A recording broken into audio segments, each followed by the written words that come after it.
Commander Zixthar's secondary hearts skipped simultaneously as the alert blared across the bridge of the orbital command station. The holographic display flickered red, casting an ominous glow across his scaled features. "Impossible," he hissed, his mandibles clicking in agitation. "Run the diagnostic again." His subordinate, a young Krell officer, worked frantically at her console. "Commander, the systems are functioning perfectly. Cell Block 7 Gamma reports, 1 prisoner missing, the human." The bridge fell silent. Every species represented in the Galactic Coalition, Krell, Vortan, Thessian, even the normally unflappable crystalline observers, turned toward the commander. They all knew what this meant. Zixthar had served in the Coalition Defense Force for 30 cycles. He'd fought the Hive Wars, survived the Vortan Rebellion, and maintained order across 17 star systems. But nothing in his decorated career had prepared him for this moment.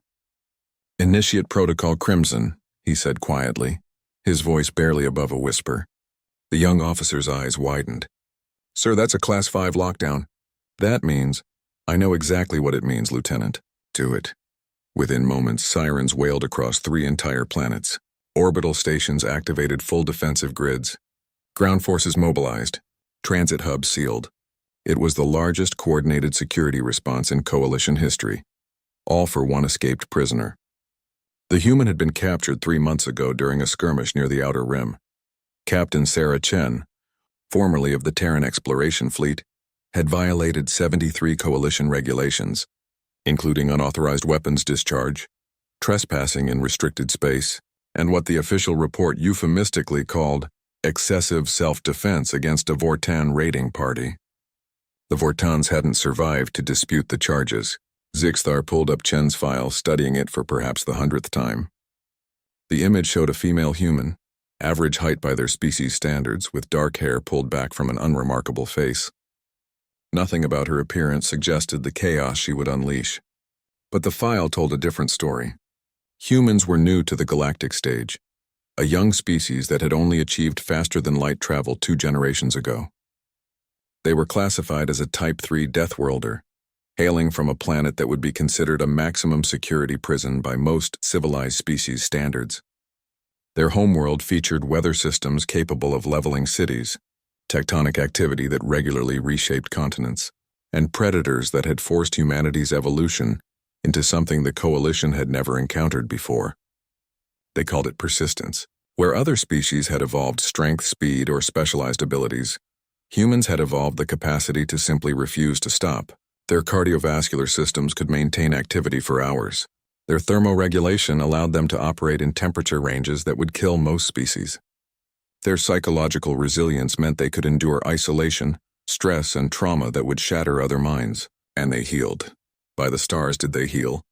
The report from Chen's initial medical examination had been filed with a note of disbelief from the Thessian doctor. Multiple healed bone fractures, scar tissue throughout the muscular system, evidence of recovered infections that should have been fatal. The human body, it seemed, treated catastrophic injury as a minor inconvenience. "Commander, we're receiving reports from Detention Level 5, the communications officer announced. 3 Vortan guards, 2 Krell security personnel, and 1 automated defense turret in offline. Casualties? No deaths, sir. But all 5 organic personnel required medical treatment. The turret was dismantled with what appears to be a makeshift tool fashioned from cell furniture." Zixthar's scales rippled, the Krell equivalent of a cold sweat. Chen was moving through the station methodically, avoiding lethal force but advancing with terrifying efficiency. She was heading toward the hangar bay. "Seal all access points to the hangar. Flood the corridors with stun gas. Deploy the combat drones." The young lieutenant hesitated. "Sir, the combat drones are designed to counter armed assault teams. They might use lethal force.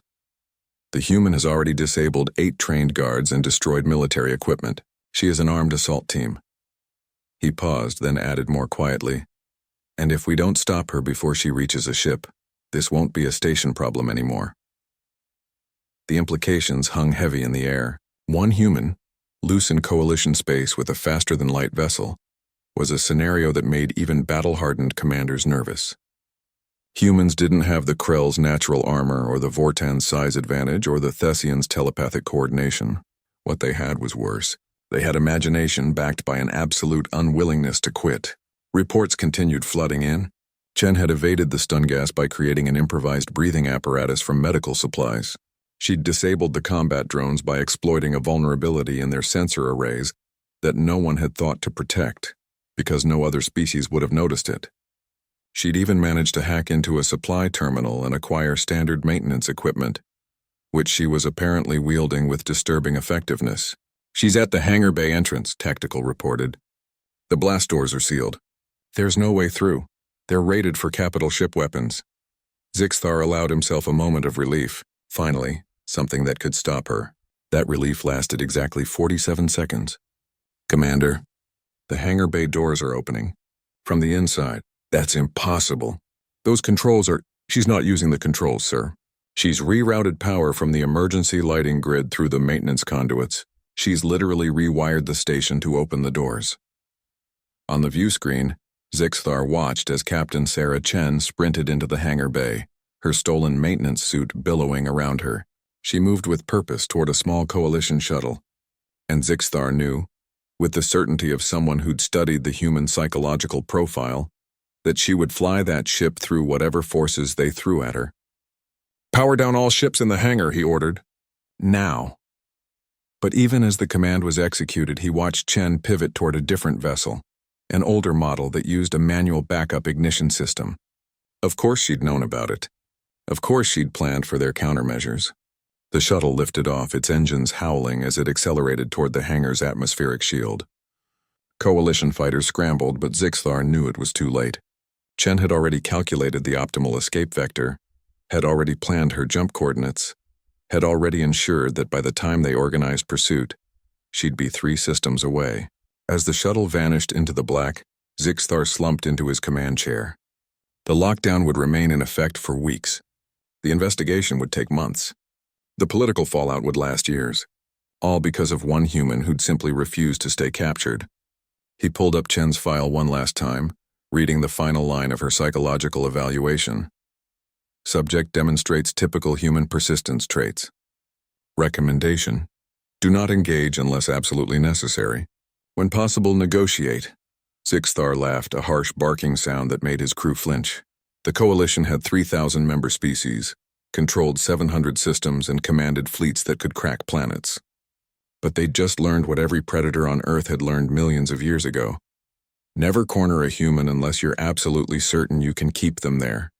Because they won't just escape, they'll teach you why they're the apex predator of a death world.